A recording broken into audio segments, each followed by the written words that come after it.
आप सभी को जय श्री कृष्णा, राधे राधे। देखिए, पुत्रदा एकादशी बहुत ही महत्वपूर्ण एकादशी है और एकादशी का व्रत किस दिन रखा जाएगा, किस दिन रखना शुभ रहेगा। अगर आपके मन में संतान प्राप्ति की मनोकामना है या फिर आप अपने संतान के लिए यह पुत्रदा एकादशी का व्रत करते हो या फिर आप लड्डू गोपाल को पुत्र रूप में सेवा करते हो, तो यह एकादशी आपके लिए बहुत ही महत्वपूर्ण एकादशी है, बहुत ही फलदायी एकादशी है। पुत्रदा एकादशी हर उस स्त्री के लिए महत्वपूर्ण है जो पुत्र की कामना रखती है, बच्चे की कामना रखती है, जो संतानहीन है, साथ ही साथ जिसे ठाकुर जी की कृपा से संतान प्राप्ति हो चुकी है, लेकिन वो अपने बच्चों के भविष्य के लिए, अपने संतान के सुख के लिए भी पुत्रदा एकादशी का व्रत करके ठाकुर जी की कृपा प्राप्त कर सकते हैं। और हमें किस प्रकार से इस दिन लड्डू गोपाल की सेवा करनी है जिससे कि कई हजार गुना फल हम इस एकादशी का प्राप्त करके अपने बच्चों के जीवन में खुशियां भर सकते हैं। साथ ही साथ अगर आपके घर में लड्डू गोपाल विराजमान है, जो शादीशुदा महिलाएं होती है वो लड्डू गोपाल को ज्यादातर पुत्र रूप में विराजमान करती है। अगर आपके घर में लड्डू गोपाल विराजमान है और आप लड्डू गोपाल को अपने पुत्र रूप में सेवा करते हो, देखिए है तो वो ठाकुर जी ही सृष्टि के पालनहार है, विष्णु भगवान के बाल स्वरूप है, लेकिन हम भाव पुत्र का रखते हैं। अगर आप पुत्र भाव रखती हो तो यह पुत्रदा एकादशी आपके लिए बहुत ही महत्वपूर्ण एकादशी है। तो वीडियो को पूरा देखना क्योंकि आपको बहुत अच्छी जानकारी मिलने वाली है, ठाकुर जी के प्रति बहुत बड़ा मार्गदर्शन होने वाला है। लेकिन उससे पहले हम बात करते हैं कि पुत्रदा एकादशी का व्रत करना किस दिन शुभ रहेगा। तो देखिए, 30 और 31 दिसंबर 2025 को शुक्ल पक्ष पुत्रदा एकादशी आ रही है और एकादशी तिथि शुरू हो जाएगी 30 दिसंबर को सुबह 7:50 से लेकर 31 दिसंबर सुबह 5:10 तक। तो 30 दिसंबर को आपको व्रत और उपवास नहीं करना है। व्रत और उपवास जो है आपको 31 दिसंबर को ही करना है, क्योंकि मैंने काफी बार आपको पहले भी बताया है, शास्त्रों के प्रमाण के द्वारा आपको बताया गया है, दशमी युक्त एकादशी का व्रत उपवास नहीं करना चाहिए। इसे घोर नरक की प्राप्ति होती है। जैसे गंधारी जी ने, जो कौरवों की माता थी गंधारी, उन्होंने दशमी युक्त एकादशी का व्रत किया था तो उनके 100 पुत्रों का नाश हो गया था, उनके राज्य का नाश हो गया था।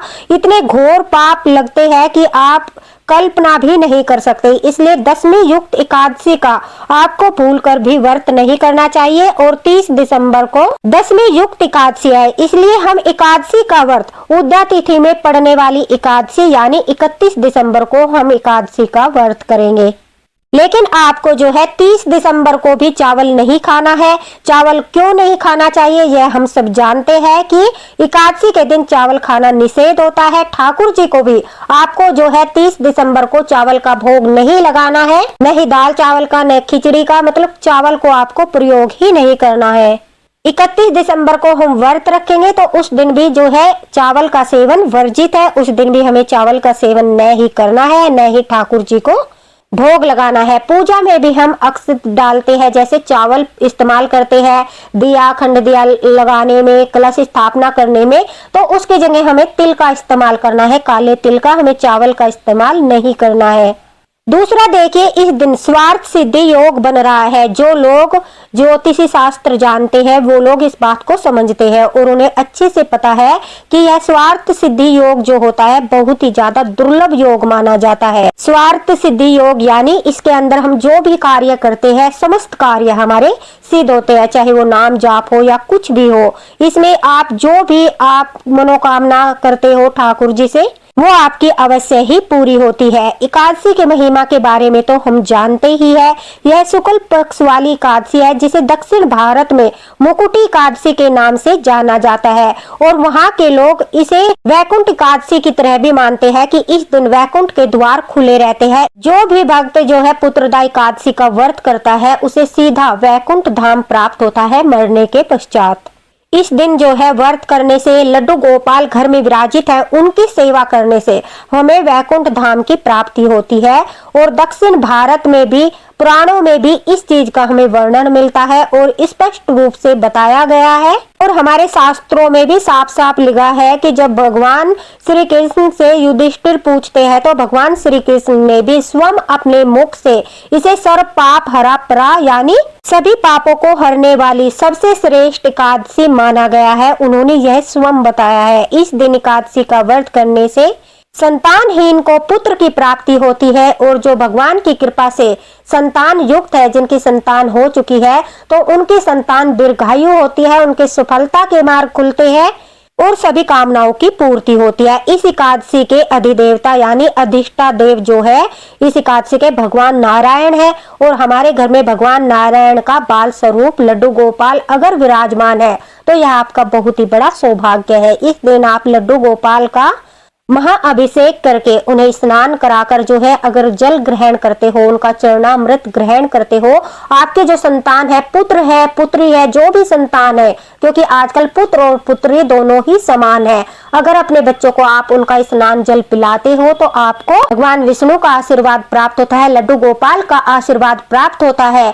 आपके जो है बच्चों की बुद्धि का तीव्रता से विकास होता है और उन्हें दीर्घायु प्राप्त होती है। तो यह आपके लिए बहुत अच्छा मौका है। अगर घर में लड्डू गोपाल विराजमान है तो आपको लड्डू गोपाल को विशेष स्नान कराना है। उसकी विधि मैं अभी आपको बताऊंगी कि लड्डू गोपाल को महा स्नान जो है पुत्रदा एकादशी के दिन अगर आप उन्हें पुत्र रूप में मानते हो या फिर आप पुत्र की कामना के लिए स्नान कराते हो या फिर आप अपने बच्चों की दीर्घायु और उनके मानसिक विकास के लिए ठाकुर जी से प्रार्थना करना चाहते हो तो किस प्रकार से आपको स्नान कराना है। अगर आप इस एकादशी का व्रत कुछ इच्छा लेके, कुछ कामना लेके अपने मन में, जैसा कि आपकी जो भी कामना है अपने बच्चों को लेकर या फिर आर्थिक समस्याओं को लेकर, जिस भी चीज को लेकर अगर आप किसी कामना के तहत इस व्रत को करते हैं तो नारायण की कृपा से वह पूर्ण होती है, लड्डू गोपाल की कृपा से पूर्ण होती है। क्योंकि यह एकादशी सिद्धि देने वाली एकादशी है। चर और अचर यानी जड़ और चेतन यानी तीनों लोकों में इससे बढ़कर दूसरी कोई एकादशी नहीं है। यह भगवान श्री कृष्ण ने स्वयं युधिष्ठिर से बताया है। इसका पारण आपको कैसे करना है वो भी मैं वीडियो के अंत में बताऊंगी, क्योंकि इसका पारण किए बगैर यह व्रत अधूरा है और अगर आपने पारण अच्छे से नहीं किया तो पूरा व्रत का फल आपको नहीं प्राप्त होगा। उससे पहले मैं आपको बताती हूँ, देखिए अगर आप लड्डू गोपाल की सेवा करते हैं, आपके घर में लड्डू गोपाल विराजमान है तो आप अलग से चौकी लगा सकते हो या फिर मंदिर में ही आप पीले रंग या लाल रंग का आसन बिछाकर ठाकुर जी को, लड्डू गोपाल को आपको स्नान कराना है। इस दिन लड्डू गोपाल को जो है जल में दूध मिलाकर, खाली दूध से नहीं, जल में दूध मिलाकर, तुलसी दल डालकर और थोड़े से सफेद तिल डालकर, थोड़ा सा शहद, थोड़ा सा देसी घी यानी पंचामृत तैयार करना है आपको। थोड़ा सा जल, थोड़ा सा दूध, थोड़े से सफेद तिल, तुलसी दल और थोड़ा सा शहद और थोड़ा सा घी भी आप डाल सकते हो, देसी शुद्ध घी। यह डालकर आपको जो है यह अमृत तैयार करना है। उसके पश्चात इसी से आपको ठाकुर जी को स्नान कराना है। देखिए इसमें कोई भी चीज ऐसी नहीं है जिसे आप पान नहीं कर सकते, अर्थात इसे आपको विसर्जित करना नहीं है। प्रसाद के रूप में आपको ग्रहण करना है, अपने घर के सभी सदस्यों को देना है, लेकिन अपने पुत्र को, अपनी पुत्री को यानी अपने बच्चों को अवश्य ही आपको यह स्नान जल देना है। साथ ही साथ अपने घर में भी आपको स्नान जल छिड़कना है। ठाकुर जी को आपको इसी से स्नान कराना है। दक्षिणावर्ती शंख है तो बहुत अच्छी बात है, उससे स्नान कराइए, अन्यथा आप पीतल के या तांबे के लोटे से ही ठाकुर जी को स्नान कराइए। आपको जो है स्टील का पात्र इस्तेमाल नहीं करना है। ठाकुर जी को स्नान कराने के बाद इस पंचामृत से अच्छे से आप जो है वस्त्र से पोंछकर उन्हें गर्म कपड़े पहनाने हैं, क्योंकि खरमास चल रहा है, सर्दी का मौसम है तो ठाकुर जी को गर्म कपड़े ही पहनाने चाहिए। पीले, लाल, गुलाबी जैसे भी है, काले वस्त्र नहीं पहनाने हैं, बस इस बात का विशेष ध्यान रखिए। बाकी आप कोई भी कलर पहना सकते हो। ठाकुर जी को अगर पुत्र रूप में मानते हो तो पुत्र भाव रखते हुए बड़े प्रेम के साथ उन्हें, जैसे आप अपने बच्चों की केयर करते हो उसी प्रकार से ठाकुर जी को आपको गर्म कपड़े पहनाने हैं, कैप लगानी है, अच्छे से उन्हें यह वस्त्र सेवा देनी है, पोशाक सेवा देनी है। उसके बाद जैसे ही नहलाते ही हम बच्चों को गर्म दूध चाय वगैरह देते हैं, उसी प्रकार से हम ठाकुर जी की भी पूजा करते हैं। लेकिन उससे पहले लट्टू गोपाल हमारे भगवान है, श्री नारायण का बाल स्वरूप है। ठाकुर जी को आपको जो है चौकी पर विराजित करना है। जो भी चौकी आपने लगाई है, आसन लगाया है, उस पर लड्डू गोपाल को विराजमान करके आपको जो है ठाकुर जी के साथ अगर चित्रपट रखना चाहते हो तो आप रख सकते हो। गणेश जी भगवान, विष्णु भगवान और लक्ष्मी माता का चित्रपट रख लीजिए। अगर नहीं है तो सिर्फ आप जो है गणेश जी भगवान की कोई भी मूर्ति चित्रपट उनके पास रख लीजिए। अगर विष्णु भगवान का चित्रपट नहीं है तो सिर्फ आप लड्डू गोपाल और गणेश जी भगवान की पूजा कर सकते हो।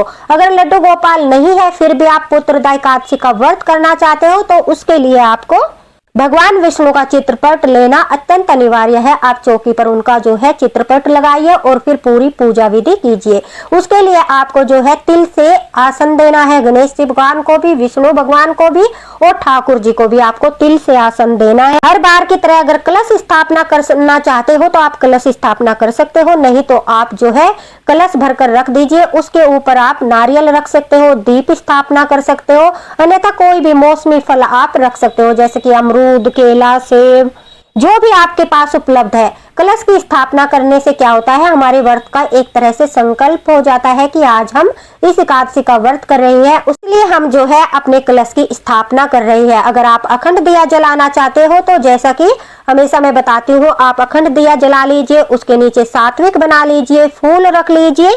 आपको ध्यान यह रखना है कि अखंड दिया आपको पारण के समय तक जलाना है। आपको बिल्कुल भी दिए को ठंडा नहीं होने देना है। अगर किसी कारणवश दिया ठंडा हो जाता है तो आपको दोबारा से पूरे विश्वास के साथ घबराना नहीं है, अपने दिए को प्रज्वलित करना है, क्योंकि कई बार गलती के कारण भी दिया ठंडा हो जाता है, उसमें घबराना नहीं चाहिए। ठाकुर जी पर विश्वास करते हुए दोबारा से अपने दिए को प्रज्वलित करना चाहिए।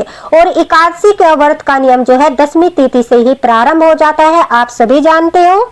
10वीं तिथि से ही आपको प्याज लहसुन का त्याग करना चाहिए, चावल का सेवन नहीं करना चाहिए, ब्रह्मचर्य का पालन करना चाहिए।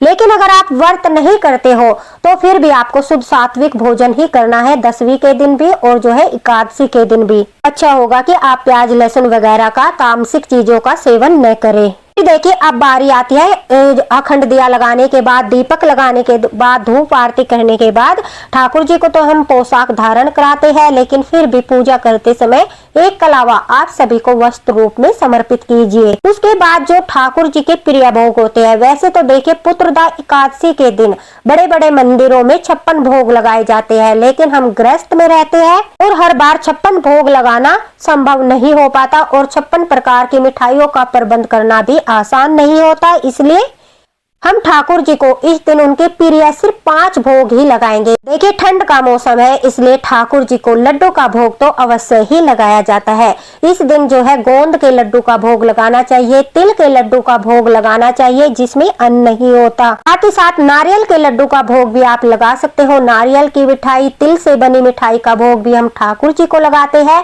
यह उनका पहला भोग होता है। ठंड में आप जो है ठाकुर जी के लिए मीठी पंजीरी भी बना सकते हो, जिसमें आप पंचमेवा डालकर जो है अजवाइन और बूरा डालकर ठाकुर जी को जो है मीठी पंजीरी बनाकर जो हम भोग लगाते हैं, देसी घी मिलाकर ठाकुर जी को बहुत ज्यादा प्रिय होता है, तो आप पंजीरी बना लीजिए। पंचमेवा का भोग भी ठाकुर जी को लगाया जाता है। पंचमेवा में से आप बादाम, काजू, अखरोट, कुछ भी पंचमेवा का भोग ठाकुर जी को लगा सकते हैं। अब देखिए आपको केसर के दूध का भोग ठाकुर जी को अवश्य ही लगाना है। स्नान कराने के बाद आपको जो है गर्म दूध की सेवा ठाकुर जी को अवश्य ही देनी है। दूध ध्यान रखिए गुनगुना होना चाहिए, ज्यादा गर्म दूध आपको नहीं करना है, सिर्फ गुनगुना दूध आपको करना है। हल्की सी उसकी ठंडक खत्म करनी है, उसमें आपको केसर डालनी है, हल्दी नहीं डाल सकते, हल्दी अन्न होता है, इसलिए या तो आप उसमें केसर डालिए या फिर आप मखाने डालकर ठाकुर जी का उसका भोग लगाइए। ठाकुर जी को बहुत अधिक प्रिय है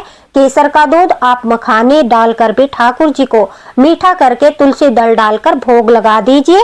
ये ठाकुर जी भोग लगाने से बहुत अधिक प्रसन्न होते हैं। एक मौसमी फल का भोग अवश्य लगा दीजिए। मक्खन और मिश्री का भोग भी ठाकुर जी को पुत्रदा एकादशी के दिन लगाने से बहुत अधिक प्रसन्न होते हैं। और माखन मिश्री का भोग तो हमें अवश्य ही लगाना है, क्योंकि हमारे पुत्र रूप में जो ठाकुर जी विराजमान है, उन्हें सबसे अधिक प्रिय क्या है आप सभी जानते हैं, माखन और मिश्री।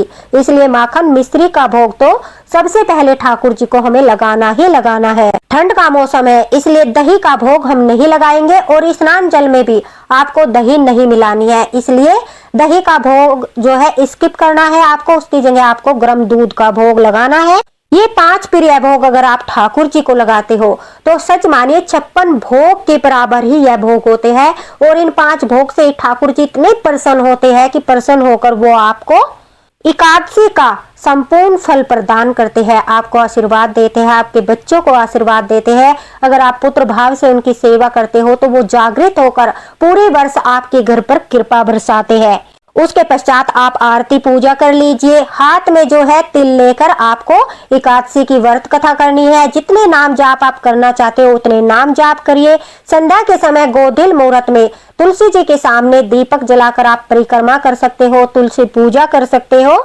लेकिन आपको तुलसी पत्र नहीं तोड़ना है और नहीं तुलसी जी में जल समर्पित करना है। जो संतान की प्राप्ति हेतु पुत्रदायी एकादशी का व्रत करते हैं उन्हें ठाकुर जी से प्रार्थना करनी चाहिए कि हे ठाकुर जी, मुझे धन की आवश्यकता नहीं है, मेरी गोद भर दीजिए, मुझे जो है पुत्र प्रदान कीजिए, मुझे संतान प्राप्ति के लिए आशीर्वाद दीजिए। तो इस दिन ठाकुर जी से जो सच्चे मन से प्रार्थना करके उपवास करता है उसे संतान की प्राप्ति अवश्य ही होती है।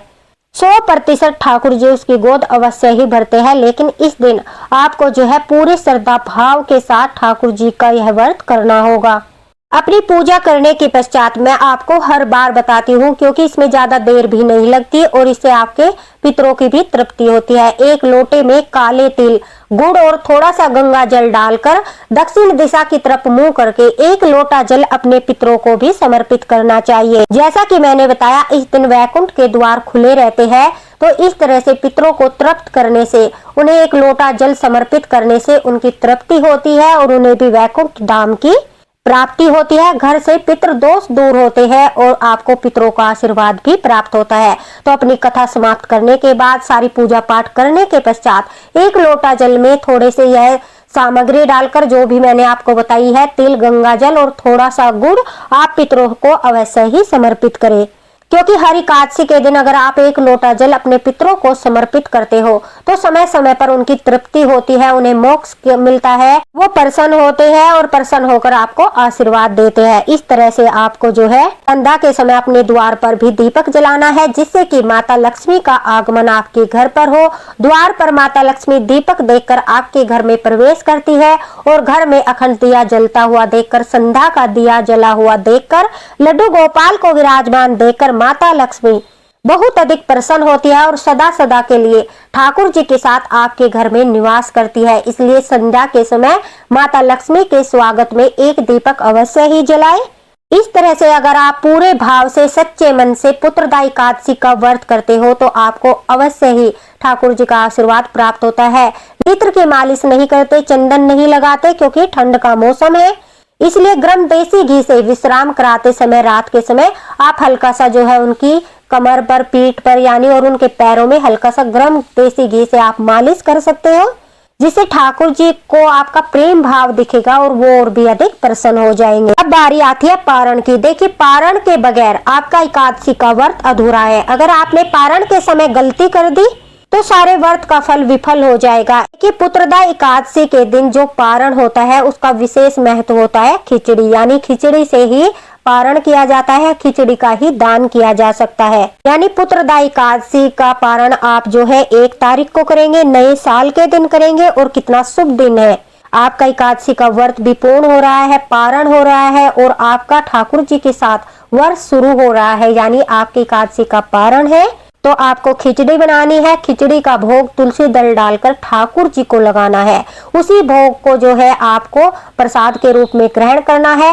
पानी पीकर आपको अपने व्रत का पारण करना है। तुलसी दल निगल कर भी आप व्रत का पारण कर सकते हो, लेकिन आपको खिचड़ी अवश्य ही बनानी है। आपको जो है मूंग की दाल और चावल मिलाकर ठाकुर जी के लिए सात्विक बिना प्याज लहसुन की खिचड़ी बनानी है, उसका भोग लगाना है। आपको जो है दान में सूखे चावल, 1 कटोरी मूंग की दाल यानी खिचड़ी का ही दान करना है। जैसे भी आप खिचड़ी बनाते हो उसी तरह से आपको वो सामग्री, उस पर दक्षिणा रखकर 11 रुपए 21 रुपए जो भी आपकी सामर्थ्य है, आप सूखी खिचड़ी का दान भी कर सकते हो या फिर आप किसी भूखे को भी खिचड़ी खिलाकर दान कर सकते हो। इस दिन खिचड़ी दान करने से आपको जो है बहुत ज्यादा फल की प्राप्ति होती है। कहते हैं कि 1000 यज्ञों के समान आपको पुण्य फल प्राप्त होता है अगर आप पुत्रदा एकादशी के पारण के समय किसी भूखे को खिचड़ी खिलाते हो, गाय माता को खिचड़ी खिलाते हो या फिर आप खिचड़ी का दान करते हो। देखिए, इस एकादशी की विशेष बात यह है कि इस पर आपको भर भर कर दान करने की आवश्यकता नहीं है। आपकी सामर्थ्य के अनुसार आप सिर्फ खिचड़ी का दान करके ही कई 1000 यज्ञों समान फल प्राप्त कर सकते हो, 56 भोग जितना पुण्य फल प्राप्त कर सकते हो। इसलिए इसका पारण खिचड़ी से ही किया जाएगा। प्रार्थना करनी है कि ठाकुर जी, अपनी सामर्थ्य के अनुसार मैं यह दान दे रहा हूँ, जितनी मेरी सामर्थ्य है उसी के अनुसार मैं दान कर रहा हूँ। कहते हैं कि दान करने से, पुत्रदा एकादशी के दिन दान करने से उसका कई 1000 गुना होकर आपको वापस मिलता है। इसलिए अगर ठाकुर जी ने आपको इस लायक बनाया है, आपको इतना दिया है कि आप दान कर सकते हो, तो आपको कुछ भाग अवश्य ही दान करना चाहिए, क्योंकि दान कभी खाली नहीं जाता, वो कई गुना होकर वापस लौटता है। आपने कहावत भी सुनी होगी, जो तूने दिया है वो 2 गुना होकर वापस तुझे मिलेगा। तो कहते हैं जो भी पुत्रदा एकादशी के दिन हम दान करते हैं, हमें उसका कई गुना होकर वापस मिलता है, चाहे अन्न दान हो, धन दान हो या फिर वस्त्र दान हो। इसलिए दान करने से लड्डू गोपाल भी प्रसन्न होते हैं, तभी हमारा पारण संपूर्ण माना जाता है। उसके बाद ही हम जो है अपनी चौकी को उठाते हैं, अपने व्रत का पारण करते हैं और हमारा व्रत जो है संपूर्ण होता है। तो यह पुत्रदा एकादशी सभी निसंतान के लिए बहुत महत्वपूर्ण है, और जो संतान युक्त है ठाकुर जी की कृपा से, अपने संतान की दीर्घायु के लिए यह आप अवश्य करें। साथ ही साथ ठाकुर जी का स्नान जल प्रसाद रूप में अपने बच्चों को अवश्य प्रदान करें, और ठाकुर जी की कृपा प्राप्त करने के लिए पूरा दिन नाम जाप कीर्तन ठाकुर जी का ध्यान अवश्य करें। अगर आपको पुत्रदा एकादशी से संबंधित कोई और जानकारी चाहिए, कुछ पूछना है, तो आप कमेंट बॉक्स में पूछ सकते हो, आपको रिप्लाई जरूर मिलेगा। आप सभी को पुत्रदा एकादशी की हार्दिक शुभकामनाएं। मिलते हैं अगले वीडियो में अगले मार्गदर्शन के साथ। लड्डू गोपाल की कृपा आप सभी पर बनी रहे। इसी के साथ राधे राधे, जय श्री कृष्ण।